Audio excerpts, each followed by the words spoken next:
Assalamualaikum warahmatullahi wabarakatuh.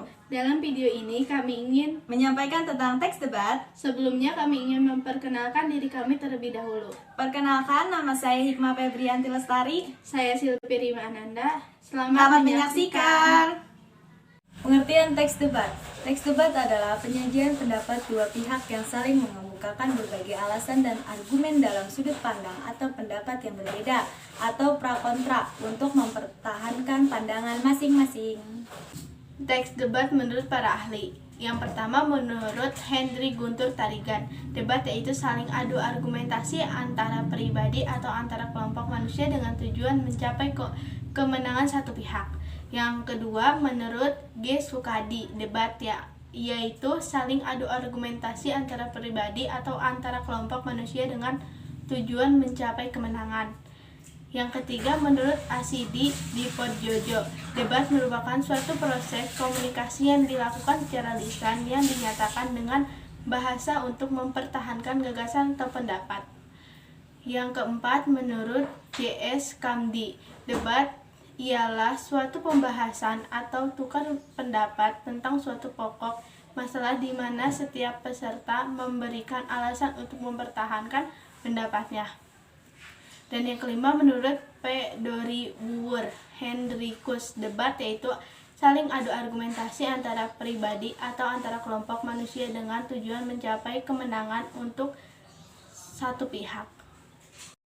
Struktur teks debat. Struktur pertama teks debat yaitu pengenalan. Pada pengenalan, moderator penyampaian selama pembukaan dan memperkenalkan tim. Struktur kedua teks debat yaitu penyampaian argumentasi. Penyampaian argumentasi disampaikan oleh tim afirmasi, tim oposisi, dan tim netral. Struktur ketiga teks debat yaitu debat. Pada struktur ini, tim afirmasi dan tim oposisi saling memberikan sanggahan lalu ditengahi dengan tim netral. Struktur keempat teks debat yaitu simpulan. Pada struktur ini, tim aversi, tim oposisi, dan tim netral menyampaikan simpulan terkait mosi, pendapat, dan sanggahan dari tim lainnya. Struktur kelima teks debat yaitu penutup. Pada struktur ini, moderator memberikan simpulan secara keseluruhan tanpa berpihak, kemudian menutup kegiatan debat dengan salam. Jenis-jenis teks debat. Yang pertama, debat parlementer atau majelis merupakan debat yang bertujuan memberi dan menambah dukungan bagi undang-undang tertentu dan semua anggota yang ingin menyatakan pandangan dan pendapatnya. Debat parlementer merupakan ciri badan legislatif. Yang kedua, debat pemeriksaan ulangan. Untuk mengetahui kebenaran pemeriksaan terdahulu merupakan debat yang bertujuan untuk mengajukan serangkaian pertanyaan yang satu dan yang lainnya berhubungan erat yang menyebabkan para individu yang ditanya menunjang posisi yang hendak ditegakkan dan diperkokoh oleh sang penanya. Debat pemeriksaan ulang ialah suatu teknik yang dikembangkan di kantor-kantor pengadilan. Yang ketiga, debat formal.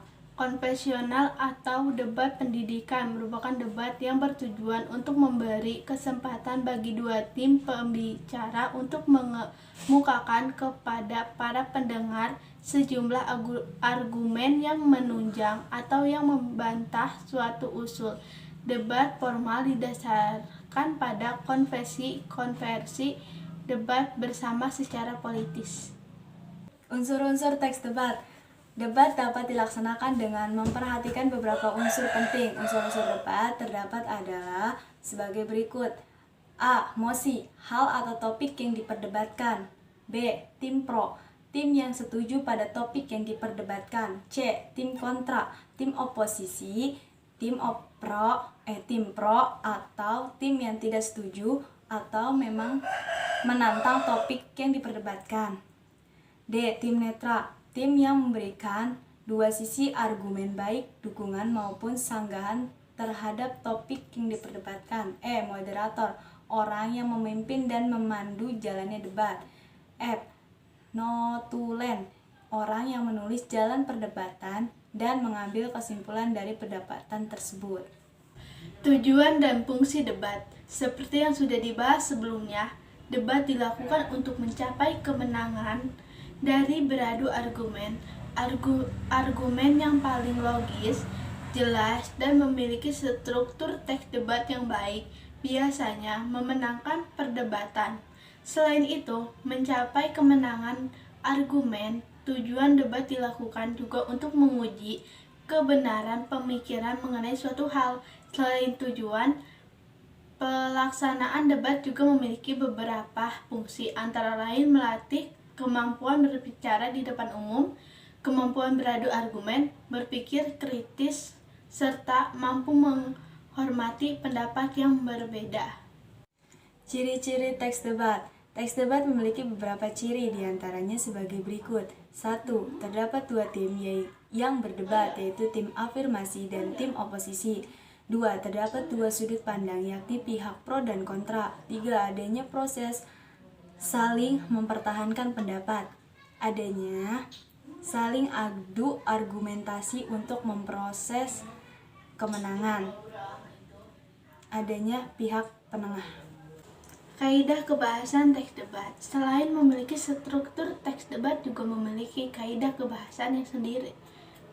Kaidah kebahasan teks debat tersebut adalah kalimat kompleks. Struktur teks debat biasanya menggunakan kalimat kompleks yang memiliki lebih dari satu struktur atau lebih dari satu kata kerja. Konjungsi. Teks debat biasanya memanfaatkan konjungsi yang berfungsi untuk menghubungkan kata-kata atau kalimat kata rujukan. Teks debat biasanya menggunakan kata rujukan yang berfungsi untuk menjelaskan pemilik atau memberi informasi, data, dan fakta digunakan dalam argumentasi. Misalnya, dia, beliau, ini, itu, di sana, di sini, dan sebagainya. Sekian dari kami, semoga bermanfaat. Kurang lebihnya mohon dimaafkan. Wabillahi taufiq wal hidayah. Wassalamualaikum warahmatullahi wabarakatuh. Selamat menyaksikan.